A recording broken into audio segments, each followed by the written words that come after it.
ఒక్కో సబ్జెక్ట్ కి ఒక టీచర్ ఉంటారు. అన్ని సబ్జెక్టులు నన్ను చదవమంటారు. ఇంత చిన్న బుర్రలో అన్ని ఎలా నింపాలి? Class work, home work, fair notes అంటారు. సబ్జెక్ట్ కి 3 బుక్స్ పెట్టి బ్యాగ్ నింపుతారు. ఇన్ఫాక్ట్ నా బరువు కన్నా నా బ్యాగ్ బరువే ఎక్కువ.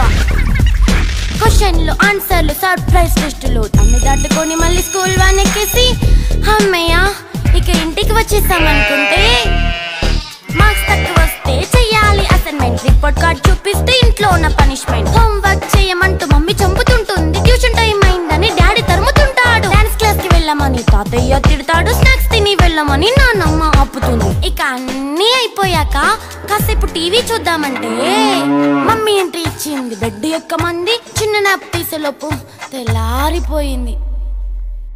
అయ్యో మళ్ళీ మొదలు ఈ స్కూల్ కష్టాలు, ఇక మళ్ళీ మొదలు